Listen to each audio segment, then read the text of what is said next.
Welcome to my new blog. તો પાછો બીજા બ્લોગમાં આવી ગયો છું। તો તમે વિચારતા હશો કે ઘણા ટાઈમથી હું બ્લોગમાં નથી આવ્યો। મારી મમ્મી અમુક વખત બ્લોગ બનાવે છે પણ હું નવરો જ નથી પડતો। મને અત્યારે બહુ લેસન આવે છે સ્કૂલમાં। હવે પરીક્ષા નજીક આવે છે એટલે રિવિઝન હોય છે। તો આજે ધૂળેટી હતી તો આજે અમે ગેમ ઝોનમાં આવ્યા છીએ। તો ગેમ ઝોનનું નામ ફન બ્લાસ્ટ છે। તો આજે આપણે એમાં મુલાકાત કરવા આવ્યા છીએ। તો આપણે જોઈશું એમાં કેવી હોય છે। તો જો હું તમને બતાવી દઈશ। તો જો પાછળ જો અમે 4 ફેમિલી આવ્યા છીએ। આ મારી દીદી છે, આ મારા પપ્પા છે અને આ મારી મમ્મી છે। તો અમે 4 ફેમિલી જ આવ્યા છીએ। તો આજે આપણે આ બધું જોઈશું કે કેવું છે અને હું તમને બધું જ બતાવીશ અને હું બધી જ ગેમો રમવાનો છું। તો જો ગાઈસ અહીંયા પેલી સાયકલ વાળી છે તો તમે આવી શકો છો ફન બ્લાસ્ટમાં। તો તમે ગૂગલમાં સર્ચ મારશો મેપ તો તમને છેક તમારા ઘરથી છેક અહીંયા મૂકી જશે। તો બહુ મસ્ત છે, આપણે જોવા જઈશું। તો અહીંયા પહેલાં ટિકિટ છે તો મારા મુલાકાત લઈશું। હવે ટિકિટની આપણે જોઈશું કે કેટલી ટિકિટ હોય છે। જો ગાઈસ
ઓવરટેક કરે છે। આ જો પેલા કેવી ડ્રિફ્ટો મારે છે આ બધા।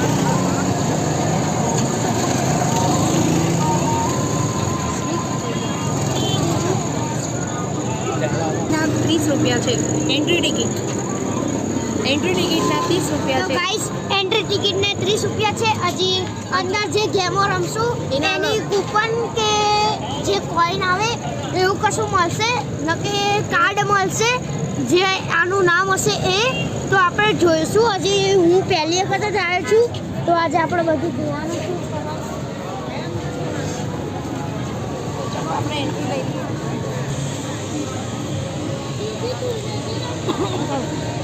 તો ગાઈસ હવે આપણે અંદર મુલાકાત લઈ લીધી છે। હવે આપણે કઈ જગ્યાએ તો ગાઈસ અહીંયા જે નાના છોકરાઓને ચલો અંદર કૂદવાનું છે અને અહીંયા જઈએ। અંદર ગેમ ઝોન ચાલો તો આપણે જુઓ।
તો હવે આપણે હોટલમાં ખાવા જવાના છીએ તો ચલો ઈકા બાકી તો આ ફનમાં કે આવવું જરૂરી આવાય એક વખત આવાય. અહીંયા બહુ મસ્ત બધું છે તો તમે બી આવજો. નાના નાના છોકરાઓ માટે પણ સારી રાઇડ્સ છે અને મોટા માટે પણ ફનનું સારું છે એટલે બધાને એક્સપિરિયન્સ માટે સારું છે. એક વખત તો જરૂર મુલાકાત લેજો અને આવજો ગાઈસ.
ટેન્ડર સ્પિન છે ગાઈસ. ટેન્ડર સ્પિન છે એકદમ અજીબ છે. પહેલાં તો એકદમ નીચેથી બધાને ગોળ સર્કલમાં ગોઠવી દે છે અને પછી તો એકદમ બંદરના જેમ અંદર થઈ જાય, ચીપકી જાય બધા. બહુ જોરદાર છે.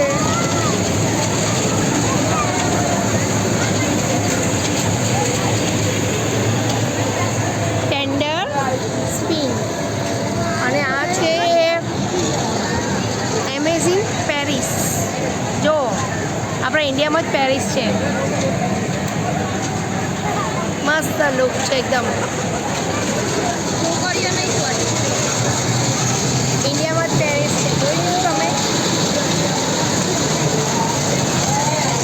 મસ્ત પણ એકદમ.